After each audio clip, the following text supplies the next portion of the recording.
Hello friends, तो चलिए start करते हैं क्लास 10th मैथ्स चैप्टर 4 द्विघात समीकरण एक्सरसाइज 4.2। तो फ्रेंड्स, एक्सरसाइज 4.1 हम लास्ट वीडियो में कंप्लीट कर चुके हैं। अगर उसमें कोई भी आपको प्रॉब्लम है तो प्लीज़ कमेंट करके ज़रूर पूछिएगा। आज हम करने वाले हैं इसका क्वेश्चन नंबर फर्स्ट। तो क्वेश्चन नंबर फर्स्ट क्या कहता है, निम्न द्विघात समीकरण के मूल ज्ञात कीजिए। ठीक है, आपको कोई द्विघात समीकरण दी गई है, उसका गुणनखंड विधि से मूल निकालने हैं। ठीक है, तो चलिए इसके क्वेश्चंस कर लेते हैं। तो फ्रेंड्स देखिए, हमारा पहला क्वेश्चन इसका है x² minus 3x minus 10 is equal to 0। तो फ्रेंड्स, ये जो क्वेश्चन नंबर फर्स्ट है ये आपका वेरी वेरी इंपॉर्टेंट है और यहाँ से एग्जाम में क्वेश्चंस जरूर आते हैं। ठीक है, तो आपको क्या करना है, इस क्वेश्चन में गुणनखंड विधि से मूल निकालने हैं। मूल निकालने का मतलब होता है आपको x की वैल्यू फाइंड करनी है। तो देखिए फ्रेंड्स, इसमें क्या होता है कि कुछ स्टेप्स होते हैं जिस वजह से हम इस क्वेश्चन को सोल्व कर पाएंगे। क्या स्टेप होता है, स्टेप नंबर 1 क्या कहता है, जो आपकी कांस्टेंट टर्म होती है और जो x² का कोफिशिएंट होता है, सबसे पहले आप उसकी मल्टीप्लाई कीजिए। यानी कि आपने 10 की मल्टीप्लाई कर ली 1 में, तो क्या आ गया, आपका 10 आ गया। ठीक है, सबसे पहली बात यही है कि इस टर्म की जो मल्टीप्लाई है वो x² के कोफिशिएंट में करनी है आपको, तो 10 आ गया। अब दूसरा स्टेप क्या कहता है कि 10 के ऐसे फैक्टर करने हैं कि गुना करने पर 10 आए और सब्ट्रैक्ट करने पर कितना आए, 3 आए। सब्ट्रैक्ट करने पर ये संख्या आनी चाहिए। और फ्रेंड्स देखिए, ज़रूरी नहीं कि घटाने पर ही 3 आए, जोड़ने पर भी आ सकता है। लेकिन इस क्वेश्चन में मैंने कहा कि घटाने पर 3 आना चाहिए, तो वो मैंने किस बेस पे कहा, ये जो निशान होता है यहाँ पे, अगर यहाँ पे माइनस का निशान है तो घटा के 3 आना चाहिए, और अगर यहाँ पे प्लस होता तो जोड़ के 3 आना चाहिए था। ठीक है, तो मैंने ये बात क्लियर कर दी है। एक ही क्वेश्चन में इस निशान को देखेंगे, अगर ये निशान माइनस का है तो घटाकर 3 आना चाहिए, और अगर प्लस का है तो जोड़ के 3 आना चाहिए। तो देखिए फ्रेंड्स, 10 के ऐसे फैक्टर क्या होते हैं, 5 दूनी 10, गुना करके कितना आ रहा है, गुना करके कितना आ रहा है फ्रेंड्स, 10 आ रहा है। और अगर इनका डिफरेंस ले, 5 में से 2 गए, कितने बचेंगे, 3 बचेंगे। तो ये वाला फैक्टर इसका बिल्कुल ठीक है। तो चलिए रखते हैं यहाँ पे x² माइनस 3 की जगह क्या रखेंगे, 5 माइनस 2, ये वाला x as it is minus 10 is equal to 0। ठीक है, अब क्या करेंगे, ये जो x² है, x² की मल्टीप्लाई, सॉरी x की मल्टीप्लाई करेंगे अंदर, क्या हो जाएगी आपकी 5x माइनस 2x। देखिए फ्रेंड्स, यहाँ पे माइनस है और बाहर भी माइनस लगा हुआ है, तो इसलिए क्या हो जाएगा आपका प्लस के 2x minus 10 is equal to 0। ठीक है, अब देखिए इन दोनों में क्या कॉमन है, क्या कॉमन आ रहा है फ्रेंड्स, यहाँ पे x कॉमन आ रहा है, तो x कॉमन ले लेंगे। यहाँ कितना बचेगा x, और यहाँ बचेगा 5, प्लस यहाँ पे क्या कॉमन आ रहा है, 2 कॉमन आ रहा है, और यहाँ पे भी बच गया x minus 5 is equal to 0। ठीक है, अब देखिए x माइनस 5 यहाँ पर भी है, यहाँ पर भी, तो दोनों में से कॉमन ले लेंगे, और यहाँ क्या बचेगा x, और यहाँ बचेगा 2 इज इक्वल टू 0। तो x का मान क्या आ जाएगा, 5, और यहाँ से क्या आ जाएगा, सॉरी x माइनस 5 है, जब उसको आप 0 के इक्वल रखोगे तो यहाँ से आ जाएगा x इज इक्वल टू 5। ऐसे ही आपका x प्लस 2 है, जब आप उसको 0 के इक्वल रखेंगे तो x इज इक्वल टू आ जाएगा माइनस के 2। ठीक है फ्रेंड्स, तो आपको क्या निकालना था, सिर्फ मूल निकालने थे, यानी कि x की वैल्यू को फाइंड आउट करना था। तो x के कितने मान आ गए, यहाँ पे 2 मान आ गए। तो फ्रेंड्स देखिए, ये है एक द्विघात समीकरण। द्विघात का मतलब है कि इसकी घात 2 है। तो अगर दो द्विघात समीकरण होती है तो उसके जो मूल होते हैं वो भी 2 ही निकल के आते हैं। या तो दोनों माइनस के हो सकते हैं, या फिर एक दोनों प्लस के हो सकते हैं, या फिर एक माइनस का एक प्लस का हो सकता है। ठीक है, तो ये बात आप ध्यान रखेंगे, अगर आपकी समीकरण द्विघात समीकरण है तो x की वैल्यू भी कितनी निकल के आएंगी, 2 ही निकल के आएंगी। तो फ्रेंड्स यही आ गया हमारा आंसर। अब मैं आपको इसमें एक इम्पॉर्टेंट बात बताऊंगी फ्रेंड्स। देखिए, जो भी समीकरण के मूल आते हैं निकल के, अगर आप उन्हीं संख्याओं को वापस इक्वेशन में पुट करते हैं, ठीक है, पुट कहाँ करेंगे आप, x की जगह ही पुट करेंगे, यानी कि लेफ्ट हैंड साइड। तो अगर आपने x इज इक्वल टू 5 रख दिया इसमें, ठीक है, तो वो क्या होगा, राइट हैंड साइड को सेटिस्फाई करेगा, यानी कि इज इक्वल टू में 0 आ जाएगा। और ऐसे ही अगर आप x की जगह माइनस के 2 रखते हैं यहाँ पर, तो तब भी लेफ्ट हैंड साइड में क्या आ जाएगा, 0 आ जाएगा। तो इसका मतलब ये होता है कि जो भी आपके मूल निकल के आते हैं वो आपकी इक्वेशन को सेटिस्फाई करते हैं, ठीक है। तो अब चलते हैं हम इसका क्वेश्चन नंबर सेकंड की तरफ। तो देखिए क्वेश्चन नंबर सेकंड क्या है। तो देखिए क्वेश्चन नंबर सेकंड क्या है। सबसे पहला काम क्या है, इसकी मल्टीप्लाई इसमें करनी है हमें, यानी कि 2 की मल्टीप्लाई किस में करनी है, 6 में, ठीक है। सबसे पहला काम मैंने यही बताया था कि एक्स स्क्वायर का जो कोफिशिएंट होता है उसकी मल्टीप्लाई कांस्टेंट टर्म में करनी होती है। तो कितना कितना आ गया फ्रेंड्स, हमारा 12 आ गया। अब देखिए 12 के ऐसे फैक्टर करेंगे कि गुना करने पर कितना आए, 12 आ जाए, और उनका जो डिफरेंस आए वो कितना आ जाए, 1 आ जाए। 1 क्यों आ जाए, हमें डिफरेंस देखना होता है एक्स के कोफिशिएंट का। तो एक्स का कोफिशिएंट कितना है, 1 है, तो इसलिए डिफरेंस उनका 1 आना चाहिए और मल्टीप्लाई करके कितना आना चाहिए, 12 आना चाहिए, ठीक है। तो देखिए अब आप 12 के सारे फैक्टर देखिए, एक तो 2 छिकी 12 होते हैं, लेकिन इनका डिफरेंस जो है वो 1 नहीं होता, एक होते हैं 4 तिया 12। तो 4 की 3 में गुना करने पे 12 आ रहा है और इनका डिफरेंस भी 1 आ रहा है, तो इसका मतलब ये फैक्टर करेक्ट है, हमें ये लेना चाहिए। तो रखिए 2x² प्लस एक्स की जगह क्या रख लेंगे हम, 4 - 3x - 6 इज इक्वल टू 0, ठीक है। 2x² plus 4x - 3x - 6 is equal to 0। अब इन दोनों में क्या कॉमन है, आपको दिखाई दे रहा है इन दोनों में 2 भी कॉमन है और x भी कॉमन है, तो यहाँ पे क्या बचेगा x, और यहाँ पे क्या बचेगा 2, माइनस इन दोनों में क्या कॉमन है, ओनली 3 कॉमन है, तो यहाँ कितना बचेगा, x + 2 इज इक्वल टू 0। जब मैंने यहाँ पे माइनस कॉमन ले लिया तो माइनस तो बाहर आ गया, इसलिए अंदर प्लस बचेगा। एक दूसरी बात ये, जो यहाँ पर बचता है वही यहाँ पर बचता है। अगर आपका यहाँ पे कुछ गलत आ रहा है तो इसका मतलब आपने कुछ गलत कर दिया है।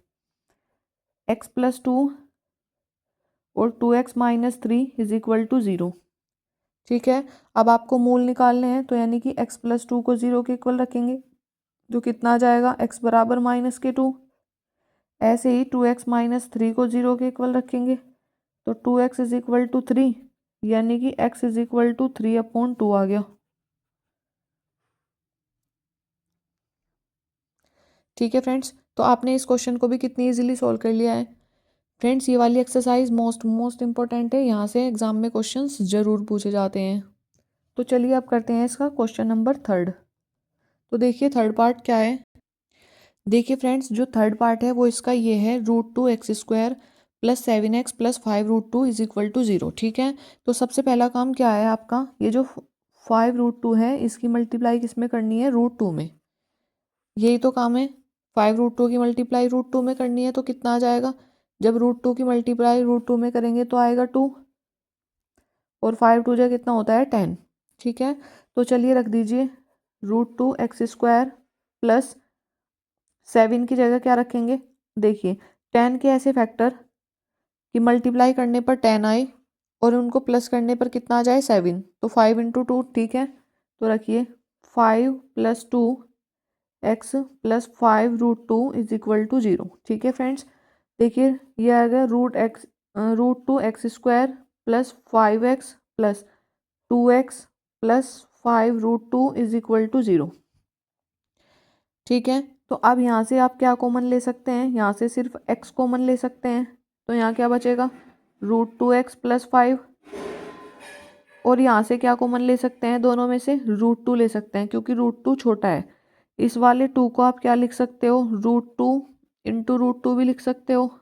तो जब यहाँ से √2 कॉमन आ जाएगा तो यहाँ पे क्या बचेगा, एक √2 बच जाएगा और x बच जाएगा +5, ठीक है फ्रेंड्स, इज इक्वल टू 0। अब ये और ये दोनों में से कॉमन है, तो आप ले लीजिए √2x + 5, और अंदर क्या बचेगा, x + √2 इज इक्वल टू 0, ठीक है। अब करेंगे √2x + 5 को 0 के इक्वल रखेंगे, तो √2x इज इक्वल टू -5, यानी x इज इक्वल टू आ गया -5/√2, ठीक है। एक मूल निकल के आ गया। अब दूसरा मूल निकालने के लिए क्या करेंगे, x + √2 को 0 के इक्वल रखेंगे, तो x इज इक्वल टू -√2 हो जाएगा, और ये आपका कितना आ गया, दूसरा मूल निकल के आ गया, ठीक है फ्रेंड्स। तो देखिए दिखने में क्वेश्चन थोड़ा टफ लग रहा था, बट हमने कितना इजीली इसको सोल्व कर लिया है, और ये हो गया आपका आंसर। तो फ्रेंड्स देखिए, अब हमने कर लिया है इसका question number 4, sorry question number 3 कर लिया है। तो देखिए इसका 4th पार्ट क्या कहता है। अब यहाँ पे ये दे दिया 1/8, ठीक है। तो यानी कि ये जो नीचे 8 लिखा हुआ है, आप इसका क्या लेंगे, एलसीएम लेंगे। सबके नीचे क्या है, 1 है, तो इसका एलसीएम कितना आ जाएगा, 8 आ जाएगा। तो 2 8 जा 16 x square minus 8x plus 1 is equal to 0। तो फ्रेंड्स यहाँ पे जो 8 है इसकी मल्टीप्लाई 0 में हो जाएगी, क्या बचेगा, 16x square minus 8x plus 1 is equal to 0। अब देखिए सबसे पहला काम क्या है कि 16 की मल्टीप्लाइज 1 में करनी है, तो कितना आएगा, 16 ही आ जाएगा, 16 ही आ जाएगा। तो 16 के ऐसे फैक्टर कि ऐड करने पे कितना मिले, हमें 8 मिल जाए। तो क्या होते हैं 16 के ऐसे फैक्टर कि मल्टीप्लाई करने पे 16 आए और ऐड करने पे कितना आए, 8 आए, ठीक है। तो वो होते हैं 4 × 4, और 4 + 4 को जब ऐड करेंगे तो 8 हो जाएगा। तो क्या होते हैं इसके फैक्टर 4 × 4, तो रखिए 16x square minus 4 + 4x plus 1 is equal to 0। तो अब क्या करेंगे फ्रेंड्स, यहाँ पे 16x square minus 4x minus 4x plus 1 is equal to 0। इन दोनों में क्या कॉमन है, 4x कॉमन है, यहाँ पे 4x बच गया, यहाँ पे -1। इन दोनों में तो कुछ भी कॉमन नहीं है, तो इसका मतलब क्या कॉमन है, 1 कॉमन है। तो यहाँ क्या बच गया, 4x - 1 इज इक्वल टू 0। जब दोनों में कुछ भी कॉमन नहीं होता है तो उसका मतलब है कि वहाँ पर 1 कॉमन है। तो फ्रेंड्स अब हो जाएगा ये 4x - 1 और ये भी हो जाएगा 4x - 1 इज इक्वल टू 0। जब आप 4x - 1 को 0 के इक्वल रखेंगे तो x बराबर 1/4 हो जाएगा, और यहाँ से भी क्या आ जाएगा, 1/4 आ जाएगा। यही हो गया फ्रेंड्स आपका आंसर, ठीक है। देखिए फ्रेंड्स इसका हम 4th पार्ट कर चुके हैं, अब करेंगे इसका 5th पार्ट। तो यहाँ पे क्या दिया हुआ है, यहाँ पे 100 है और यहाँ पे 1 है। तो सबसे पहला काम क्या है, वही 100 की मल्टीप्लाई 1 में करनी है। तो कितना आ जाएगा, 100। अब 100 के ऐसे फैक्टर करने हैं कि गुना करने पर तो 100 आए और प्लस करने पर कितना आए, ये 20, ठीक है। तो क्या फैक्टर होते हैं, 10 × 10, ठीक है फ्रेंड्स। 10 की 10 में मल्टीप्लाई करने पर 100 भी आ जाएगा और 10 में 10 ऐड करने पर कितना, 20 भी आ जाएगा। तो रखिए 100x square minus 10 + 10x plus 1 is equal to 0, ठीक है। तो 100x square minus 10x plus 1 is equal to 0। देखिए फ्रेंड्स ब्रैकेट से बाहर माइनस है तो ये दोनों निशान कहीं के हो जाएंगे, माइनस के हो जाएंगे। अब देखिए स्टार्टिंग की 2 डिजिट में क्या कॉमन है, 10x कॉमन है, तो यहाँ पे कितना बचा, 10x - 1। यहाँ पे क्या कॉमन है, -1 कॉमन है, तो यहाँ पे कितना बचा, 10x - 1 इज इक्वल टू 0। तो 10x - 1 और ये भी हुआ 10x - 1 इज इक्वल टू 0। तो क्या करेंगे फ्रेंड्स, जब हम 10x - 1 को 0 के इक्वल रखेंगे तो 10x इज इक्वल टू 1 आ जाएगा, यानी x इज इक्वल टू कितना आ जाएगा, 1/10। इसी तरीके से इसको भी जब 0 के इक्वल रखेंगे तो कितना आ जाएगा, 1/10 आ जाएगा। और फ्रेंड्स यही क्या हो गया, आपका आंसर हो गया, ठीक है फ्रेंड्स।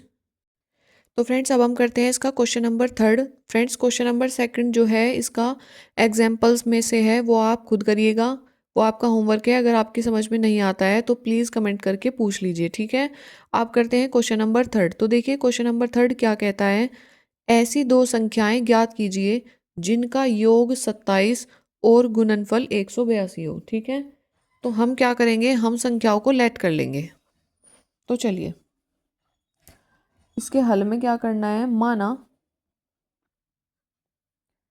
प्रथम संख्या कितनी है, x है, ठीक है। दो संख्याएं जिनका योग 27 है, तो यानी कि पहली संख्या और दूसरी संख्या का योग कितना मान लेंगे, प्रथम संख्या प्लस द्वितीय संख्या इज इक्वल टू कितनी मान ली हमने, x मान ली। तो प्रथम संख्या क्या है, x है, सॉरी इनका जो समय है वो कितना है, 27 है। तो पहली संख्या प्लस द्वितीय संख्या इज इक्वल टू कितना है 27, यानी कि द्वितीय संख्या कितनी आ गई हमारी 27 माइनस एक्स। समझ में आया फ्रेंड्स? क्या है कि इन दोनों संख्याओं का, पहली संख्या और दूसरी संख्या का योग कितना आना चाहिए आपका 27 आना चाहिए। तो पहली संख्या हमारी ये होगी और दूसरी संख्या हमारी ये होगी, ठीक है। क्योंकि देख लो अब अगर आप इन दोनों को ऐड करोगे, एक्स में आप ऐड करोगे 27 माइनस एक्स, तो ऐड करने पे कितना आएगा 27। तो हमने संख्या सही मानी, पहली संख्या को हमने एक्स मान लिया, दूसरी संख्या मान ली हमने 27 माइनस एक्स। अब क्वेश्चन में क्या कहा गया है कि दोनों का गुणनफल 182 है, तो यानी कि पहली संख्या और दूसरी संख्या, इनका जो गुणनफल है वो कितना है 182। यहाँ पे लिख लेंगे प्रश्नानुसार, ठीक है। अब x के अंदर मल्टीप्लाई करेंगे तो ये आ जाएगा 27x minus x square minus is equal to 182, ठीक है। अब नेक्स्ट लाइन में क्या करेंगे, ये एक्स स्क्वायर इधर चला जाएगा, तो x square minus 27x plus 182 is equal to 0। समझ में आ गया फ्रेंड्स यहाँ तक? अब करते हैं इससे आगे का। तो फ्रेंड्स हमारी इक्वेशन ये थी x square minus 27x plus 182 is equal to 0। तो हमें क्या करना है, जो ये 182 है इसके ऐसे फैक्टर करने हैं कि जोड़ने पर 27 आ जाए और गुना करने पर कितना आए 182, ठीक है। तो इसके फैक्टर होते हैं फ्रेंड्स एक्स स्क्वायर माइनस, देखो गुना करने पर कितना आना चाहिए 182 आना चाहिए। तो 182 के जो फैक्टर होते हैं वो होते हैं 13 गुना 14। तो जब 13 में 14 जोड़ेंगे 27 भी आ जाएगा और गुना करने पर 182 भी आ जाएगा। तो यहाँ पे लिखेंगे 13 प्लस 14 एक्स प्लस 182, ठीक है। अब क्या करना है, वही x square minus 13x minus 14x plus 182 is equal to 0। इन दोनों में से आप क्या कॉमन ले लेंगे, x कॉमन ले लेंगे, तो यहाँ बचेगा x माइनस 13। यहाँ पे क्या कॉमन ले लेंगे, 14 कॉमन ले लेंगे, और यहाँ पे क्या बचेगा x माइनस 13, ठीक है, और इज इक्वल टू 0। तो देखिए फ्रेंड्स x माइनस 13 दोनों साइड है, तो ये दोनों साइड से कॉमन आ गया, और अंदर क्या बचेगा x minus 14 is equal to 0। तो जब x माइनस 13 को आप 0 के इक्वल रख देंगे तो x इज इक्वल टू आ जाएगा 13। ऐसे ही x माइनस 14 को जब 0 के इक्वल रख देंगे तो x इज इक्वल टू कितना आ जाएगा 14। और फ्रेंड्स ये आपका क्या हो गया, आंसर हो गया। तो देखिए फ्रेंड्स हमारी पहली संख्या क्या थी 13, यानी कि यदि x बराबर आप क्या लेते हैं 13 लेते हैं, तो दूसरी संख्या कितनी आ जाएगी, दूसरी संख्या क्या थी आपकी 27 माइनस एक्स, यानी कि 27 माइनस 13 यानी कि 14 आ जाएगी। और अगर पहली संख्या आप 14 लेते हैं तो दूसरी संख्या कितनी आ जाएगी 13, क्योंकि दोनों का जो सम है वो कितना होना चाहिए 27। तो समझ आया फ्रेंड्स आपको किस तरीके से आपने इस क्वेश्चन को सोल्व किया है। आप करते हैं इसका क्वेश्चन नंबर 4।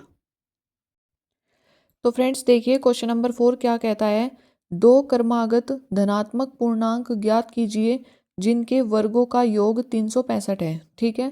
तो देखिए फ्रेंड्स क्रमागत का मतलब होता है लगातार, और धनात्मक पूर्णांक यानी कि पॉजिटिव संख्या लेनी है हमें कोई, और जो कि लगातार हो, ठीक है। जैसे कि मैंने माना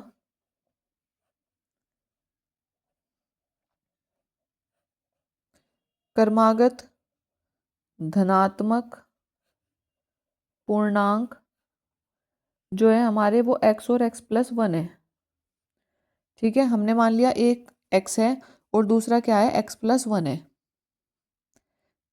अब क्या करेंगे, इसने क्या कहा, प्रश्नानुसार इनका वर्ग, तो x का वर्ग क्या हो जाएगा एक्स स्क्वायर, और x प्लस 1 का वर्ग क्या हो जाएगा ये, और इनका जो सम है वो कितना है, वर्गों का जो योग है वो 365 है, ठीक है। अब सोल्व कर लो इसे, x square plus x plus 1 का होल स्क्वायर क्या होता है x square plus 1 plus 2x is equal to 365। एक एक्स स्क्वायर ये रहा, एक ये रहा, तो क्या हो गया 2x स्क्वायर हो गया, प्लस 2x हो गया, ये 1 है और ये 365 है, प्लस 1 ये इधर आ जाएगा, 365 is equal to 0। 2x² plus 2x minus 365 में से 1 गया तो कितना हो गया, 364 इज इक्वल टू 0। अब क्या करना है मुझे, पूरी इक्वेशन में देखो 2 कॉमन है तो पूरी इक्वेशन से 2 कॉमन ले लेंगे।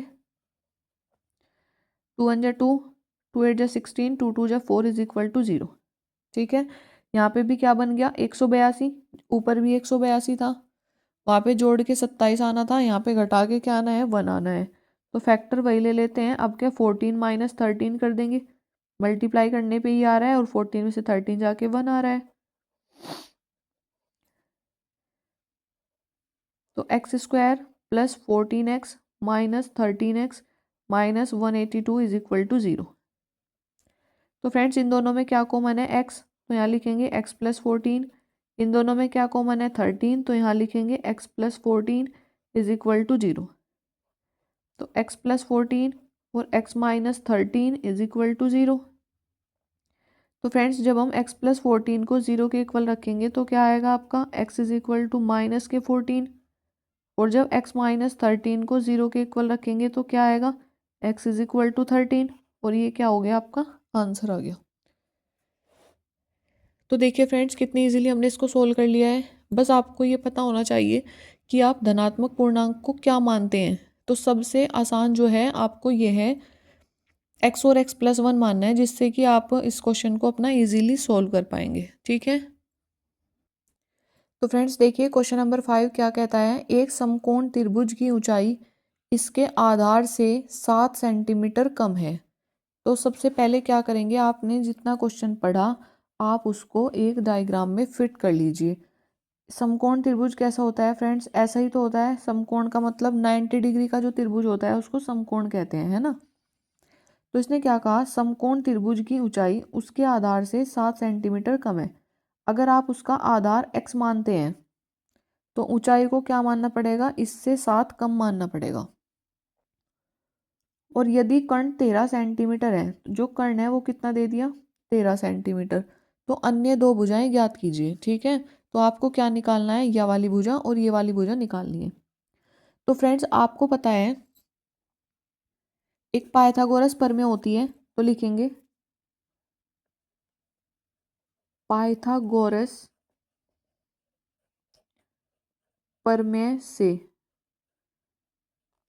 पाइथागोरस प्रमेय क्या कहती है फ्रेंड्स, कि जो कर्ण होता है, कर्ण का जो स्क्वायर होता है वो आधार का स्क्वायर और लंब के स्क्वायर का सम होता है। ये थ्योरम से सभी ने पढ़ी है कि कर्ण का स्क्वायर किसके इक्वल होता है, आधार का स्क्वायर प्लस लंब का स्क्वायर। ठीक है, तो आधार का स्क्वायर कितना हो गया आपका 169 एक्स स्क्वायर प्लस यहाँ पे माइनस बी का होल स्क्वायर लगा देंगे तो a square plus b square minus 2ab। यहाँ तक हो गया क्लियर। अब देखिए 169 is equal to 2x square minus 14x plus 49। ठीक है, अब आप क्या करेंगे, जो 49 है जब इधर चला जाएगा तो 169 में से 49 माइनस करेंगे is equal to 2x square minus 14x। तो कितना बचा 120, 2x स्क्वायर माइनस 14x। अब पूरी इक्वेशन जो है आपकी वो 2 से क्या हो सकती है, डिवाइड हो सकती है। तो कर दीजिए 60 is equal to x square minus 7x। अब इन सबको एक जगह लिख लीजिए, x square minus 7x minus 60 is equal to 0। ठीक है, तो देखिए फ्रेंड्स 60 के ऐसे फैक्टर कि मल्टीप्लाई करने पर 60 आए और सब्ट्रैक्ट करने पर कितना आए 7 आए। ठीक है, तो क्या होते हैं फ्रेंड्स, फैक्टर करने का एक अलग तरीका ये भी है कि आप उसको एलसीएम लेके देख सकते हो। 2 तिया 6, 15, 3 पंजे 15, 5 एकम 5। देखिए 5 तिया 15, 15 दूनी 30, 30 दूनी 60। ठीक है, तो अब क्या करना है कि गुना करने पर कितना आना चाहिए 60 आना चाहिए, और घटाने पे कितना आना चाहिए 7 आना चाहिए। तो 2 दूनी 4, 4 तिया 12। ठीक है, और 12 पंजे 60, और 12 पंजे 60 और 12 में से 5 गए कितने बचे 7। तो आपको फैक्टर मिल चुके हैं, वेरी गुड। तो चलिए एक्स स्क्वायर माइनस, यहाँ लिखेंगे 12 minus 5 minus 60 is equal to 0। X square minus 12x, देखिए फ्रेंड्स यहाँ पे बाहर माइनस है और अंदर भी माइनस है, तो ये हो जाएगा प्लस। इन दोनों में क्या कॉमन लेंगे x, तो x माइनस 12, इन दोनों में क्या कॉमन लेंगे 5, तो यानी कि x minus 12 is equal to 0। ठीक है,